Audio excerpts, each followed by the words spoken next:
Time to pull up a chair. We've got another great story for you today in the rLounge. Ever tried to parent your parents? It's like watching a toddler play with a lighter. Dangerously entertaining, yet you're left wondering who needs the real supervision. Today in the rLounge, it's a tale of bad dating choices where the real villain is just the lazy boyfriend who won't get off the couch. Mom kicked me out for not liking her Leech boyfriend. He pushed her into debt, and I refused to help. Has anyone else here ever had some sketchy person come along and get their hooks into somebody they love? And suddenly, it's like they become a completely different person. I've heard of this happening before, but I never expected it to come between me, 23 female, and my mom, 48 female. We were always super close, especially after my dad passed away when I was 16.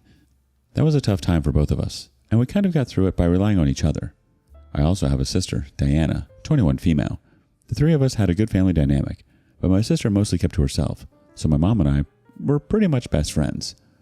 About a year ago, my mom started dating again, and we had no problem with it. My dad had been gone for a while now, and we all understood that whoever my mom dated wouldn't be replacing him. She'd been lonely, so we felt like she deserved to find some happiness. She went on a few dates that didn't turn into anything serious until 3 months ago. That's when she met her new boyfriend, Jeff. I tried to like him, but I couldn't stand the guy right off the bat, and I didn't get what my mom saw in him. The guy was a bum. He always claimed that he was between jobs and that he was working on big opportunities. I gave him the benefit of the doubt at first, but it was obvious that he had no real plans. He spent most of his time at our house, lounging on the couch, watching TV, and drinking. At first, I tried to be happy for my mom. She seemed happier than she had in years, so it wouldn't hurt to be civil and get along. I figured I could put up with him for her sake, but it was hard. See, the guy was a leech. He would come over and spend days at a time at our house, living off of our food, drinking lots of beer that he always sent my mom to buy for him, and just being a general couch potato. You couldn't pass through the living room without seeing this man rotting his brain on either TV or TikTok. I tried to open my mom's eyes to this, but she would just brush me off and make excuses for him. She'd say he just needed time to get back on his feet and that he needed a chance. I did give him a chance, multiple chances, but it was clear that this guy had no intention of actually doing anything with his life. He wasn't even trying to find a job. I tried to drop hints that he should get a job by asking him how his job search was going. He would shamelessly tell me that he wasn't looking for a job, and then he'd launch into one of his big plans speeches about how he was working on investments that were going to change his life overnight. He'd spend a lot of his time talking about how the system screwed over guys like him, smart guys with big plans, as he always put it. Once he'd had a few drinks, he could rant for hours about how the school system had failed him because he was an independent thinker and how he had game-changing ideas. During one of these rants, I got tired of listening to his bull, and I asked why he couldn't get a job if he was so smart. He just glared at me and went on a tangent about how corporations were looking for mindless drones, not innovators. My mom got mad at me, though, and shouted at me for being rude to her boyfriend. That was the first incident where I started to notice that he had my mom wrapped around his finger. The last time she had yelled at me like that was when I was a kid, and it was always over serious things. I never imagined she'd snap at me like that over a guy she'd only known for a few months. It really stung, and it only made me dislike Jeff more. After that incident, I couldn't say anything even mildly critical about Jeff without my mom getting defensive, but I didn't feel like I could let it go anymore, because I started realizing that Jeff wasn't just lazy. He was actively taking advantage of her. He was freeloading off of her and contributing nothing, and I'd had enough. Things got even worse when he moved in. Now, he was mooching off my mom 24/7. What really irked me was that he was mooching off of me too. You see, before Jeff, my mom and I lived together alone. Diana went to college nearby, and she'd come over to stay for weekends and holidays sometimes, but it was mostly me and Mom. So we split the bills. We'd get together and cover utilities, rent, and general groceries. It made things easier for her, and it made me feel good to know that I was helping out while I lived with her. So can you blame me for feeling bothered when Jeff moved in and started wolfing down our food and using our electricity and hot water without contributing a cent? I'd kind of hoped that his moving in would show Mom how bad he was. I hoped she'd talk to him into getting his act together and looking for work. But I was hoping for too much. I'd come home from work and find him in the exact same spot where I'd left him in the morning, except he'd be surrounded by empty bottles and junk food wrappers that he'd expect my mom to clean up when she got home. I hated seeing her get taken advantage of like this, and I decided I needed to talk to her. I sat my mom down and tried to have a heart-to-heart with her. I tried to talk to her about how Jeff never paid for anything, and he was way too comfortable letting her foot the bill for everything. She was feeding him and cleaning his messes when she came home from work, while he sat around being useless. I told her it wasn't fair to both of us that we were working full-time to contribute to a household where Jeff did absolutely nothing. I could see that my mom was getting annoyed at me, and she snapped that Diana also didn't pay for anything. I countered that it was hardly the same thing. Diana was family, a student who only stayed here 2 or 3 days at a time. Besides, she pulled her weight when she was home. If she really needed something, she paid for it herself, and she kept with chores when she was around. That was much more than we could say for Jeff. Of course, nothing I said made a difference. She just told me that the details of their relationship weren't my concern. I didn't give up, though. I really hated seeing my mom in this sort of situation, and I tried to talk to her on 2 or 3 other occasions. I really thought I could eventually make her see reason if I made my case calmly and logically. Boy, was I wrong. On my most recent attempt, my mom blew up at me. She accused me of not wanting her to be happy. She said I was jealous of Jeff because I wasn't ready to share her with anyone, and that's why I was trying to undermine their relationship. Then she said Jeff had told her that I was hostile to him. That threw me off. Yeah, it's not like I was going out of my way to be friendly to him, but I wasn't being outright mean either. But according to him, I was rude and had made it clear that he wasn't welcome in our home. I tried to explain that I'd never treated him as badly as he claimed, but she just kept insisting that I was jealous. I couldn't believe what was happening. My mom always heard me out. We used to be best friends before Jeff came along, and now it was like he'd turned her against me. That was when my mom dropped the bombshell. If I couldn't coexist with Jeff, then I needed to leave. That came out of the blue, and I was speechless. I just finished college, and I started at a new job a little while ago. The pay is just okay, and my mom and I agreed that it would be best for me to live with her for a little while to build up some savings. We had an unofficial timeline that I would start apartment hunting on the month of my 24th birthday. That would be in March, but here she was threatening to kick me out in November.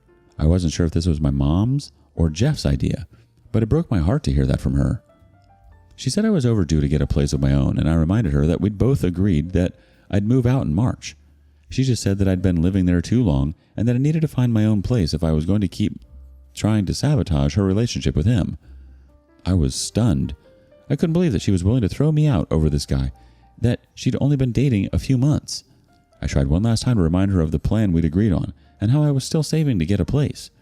I let her know that I'd have a hard time landing on my feet if she kicked me out. None of that seemed to matter to her. She just said that I was an adult and I'd be fine. She had to look out for her own happiness, and I needed to leave. Then she said Jeff needed a room to use as an office, and that my room would be perfect. That was when I was certain that kicking me out was Jeff's idea. I could see that there was no reasoning with her, and it stung me more than I can describe. I love my mom, but it was like Jeff had come between us and rewritten our dynamic. I wasn't her daughter and her best friend anymore. Now she saw me as an obstacle to her happiness. I wasn't going to beg her, though.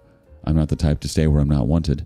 I also didn't want Jeff to have the satisfaction of knowing that he got to me when my mom reported back to him. So I just asked her one last time if this was really what she wanted, and she said it was. I didn't have any chance after that. I packed my things and moved out within a week. My sister protested and tried to get my mom to change her mind, but she was set. I hadn't saved as much as I would have liked to since I'd been helping with the bills at home. I was lucky to get a small, affordable apartment, though. Not exactly what I'd been planning for, but better than living where I wasn't wanted, with my mom and her new boyfriend. I won't lie, for a while I was hoping that my mom would come to her senses when I was gone, and that she'd see Jeff for what he was.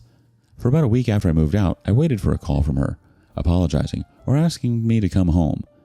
But there's been nothing. We haven't spoken since I moved into my new place, but it seems like she doesn't need me anymore. Maybe she really is happier with Jeff and I was just getting in the way. I need to know what you guys think because I'm still very confused. It's really tough when someone you love gets involved with someone who doesn't have their best interests at heart. You put a lot of effort into trying to protect your mom and bring attention to the issues you saw, so it's completely understandable that you're feeling hurt and confused right now. It's frustrating that she seems to be prioritizing Jeff over your concerns, especially when you've been through so much together. Moving out was a brave decision, and it's good that you're taking steps to create a space for yourself. Hopefully, with some time and distance, your mom will see things more clearly. Update. After I moved out, I did my best to move on with my own life. After all, my mom had made it clear that she didn't want me to be a part of hers. She hadn't bothered to check in on the daughter that she had kicked out. And the one time I'd given in and tried to call her, she hadn't answered and didn't even return the call. You can't even imagine how painful that is if you haven't lived it before. Diana wasn't happy about what had happened between me and Mom, and she started spending more time at my place than at my mom's. She also kept me updated on her situation. They had turned my room into an office for Jeff. He'd talked my mom into selling the things I'd left behind, and she gave him the money as seed money for some investment or business plan of his. That was a gut punch. Jeff had clearly manipulated my mom into kicking me out and erasing any trace of me from the house. Hearing that she'd sold my things was infuriating. I hadn't left anything particularly important behind, but I didn't think my mom would get rid of my stuff so easily. And then giving him the money so he could invest it? What was she thinking? Eventually, I told Diana that I didn't want to hear more about Mom. It only brought up painful memories, and I was working on moving on. She had no problem forgetting about me, so I would do the same. I spent the next few months working and saving up what I could. I even managed to land a better job. It still wasn't a great job, but the pay was better, and I was able to make ends meet. For the first time since I'd left home, it felt like things were finally starting to look up for me. Then, one day Diana told me she had to talk to me. She apologized and said it was about Mom. I was reluctant at first, but I decided to hear her out. She told me that Mom had asked her for some cash recently. Diana said that that was the first time she'd ever made a request like that, so she asked if everything was okay. Things were in fact not okay. Mom was having a harder time covering rent and bills without me there. She was providing financially for 2 people on 1 paycheck, and apparently Jeff was regularly getting payments from her to use as investments in his get-rich-quick schemes. That was news to me, but it shouldn't have been. It sounded exactly like the type of thing he would do. After all, he had convinced Mom to give him the money they got from selling my stuff. Diana was worried, and she asked me to talk to Mom. I knew it would be useless, but she begged me. I reluctantly agreed, but I made sure she knew I was just doing it for her. No surprise, she didn't answer me. Diana wasn't ready to give up that easily, though. She called Mom on her phone and handed it off to me once my mom answered. She got quiet once she heard my voice. I told her that Diana had asked me to talk to her, and I asked if what she had told me was true. I wasn't surprised when my mom flew off the handle and started screaming about how Diana shouldn't have told me anything. She said I was jealous and lonely, and I hated to see her happy. She said I was just sad because I hadn't ever been in a good relationship. She didn't let me get a word in, and I ended the call when I felt the insults starting to get to me. Diana had heard everything. She looked like she was about to start crying while she apologized to me. I just said it was fine, but I told her I wouldn't be calling Mom again. She kicked me out and said I would be able to handle myself because I'm an adult. Well, she's a much older adult than I am, so she shouldn't need my help. I could tell Diana wasn't satisfied with that, but she didn't push. Diana stayed true to her word. She still came around on weekends, which I deeply appreciated. It made me feel like I hadn't been fully abandoned, but she never uttered a word about Mom, and I never asked. It turned out that the next time the topic of my mother would come up, it was from the woman herself. She called me one evening when I was just unwinding from a rough day at work. Seeing that the call was from her soured my mood, so I rejected her call. She tried calling a few more times after that, but I declined them all. If she was going to no contact with me, then I'd do the same to her. She got me by surprise one morning when I was preoccupied. The number was hidden, and I answered the call without really thinking about it. I wanted to hang up the moment I heard my mom's voice, but to my shock, she was crying. She told me that Jeff's investments had failed. The crypto he invested in was rug pulled, which I later understood meant it had more or less turned out to be a scam. Long story short, they'd lost everything they'd invested. It got worse. She had borrowed a lot of money trying to get the capital for Jeff's scheme. He'd promised for that their investment was going to multiply by at least 10 times, so she'd scrambled to get as much money together as she could. Now it was all gone, and she was left with a lot of debt on her hands. I found it hard to feel bad for her. I reminded her that I'd warned her about Jeff, and now he had gone and ruined her finances. I asked her if she had dumped him yet, and she got quiet. "It's not his fault. He didn't know the investment was going to turn out like that." I told her that no investment was a guarantee, but Jeff had always acted like he was certain he was about to make $1 million. I asked again if she was still dating him, and she confirmed that she was. I told her that I wouldn't help her with a dime until she cut him out of her life. Her tone changed after that, and she became defensive again. She started blaming me, saying that it was my jealousy that got her into this situation in the first place. According to her, things wouldn't have gone so badly if I'd stayed and continued helping with the house's finances. I just laughed and told her that she couldn't honestly believe that. Kicking me out had been her decision. Handing her money to Jeff was her decision. She needed to learn to take accountability for her own mistakes. She started crying again and tried to guilt trip me, saying that she was my mother and that family is supposed to help each other. I told her that family doesn't betray each other for some deadbeat leech, and that I wasn't going to bail her out of a mess she'd made by trusting him over me. She'd kicked me out and refused to speak to me for months, But now that she needed help, I was supposed to bail her out? And not just her, but Jeff too? I'd rather lose everything I had than help that man. Check around in my room. Oh, sorry, Jeff's office. Maybe there's something of mine that you haven't sold yet. I ended the call and didn't answer when she called back. She hadn't learned her lesson yet. She was still with Jeff, and she didn't apologize to me for how she treated me. She even went ahead and to blame me again. She didn't deserve my help, and I didn't feel bad for withholding it. Diana wasn't happy with my response, but she never said anything. I think she understands my reasons and accepts them, even if she disagrees. She told me that Jeff is still around and that he's still a deadbeat relying on my mom for everything. Diana tries not to bring mom up too often, but I get the feeling that things aren't getting any better for her, and she's still hanging on to Jeff's empty promises. My mom has tried to get in contact with me a few times since then, but I'm committed to cutting off contact fully. You don't get to abandon family and try to pick them back up when it suits you. I won't give her a dime, especially while she's still with that loser. I found my own peace in this situation, and I'm walking away to focus on building my own life. I won't let her choices drag me down. Diana sounds like a solid support for you, and it's good that you both have each other through this. It's hard to let go of that family connection, but you're right to protect your peace. It's tough to watch a loved one struggle, but ultimately, they have to take responsibility for their choices. You deserve to focus on your own growth and happiness without being dragged back into a situation that's already caused you so much pain. If your mom eventually sees the light and reaches out with genuine remorse, you can decide how you want to proceed. For now, it seems like you're making the best choices for yourself, and that's what matters most. Have you ever experienced something similar? Share your stories with us in the comments below. And thank you for joining us today in the rLounge.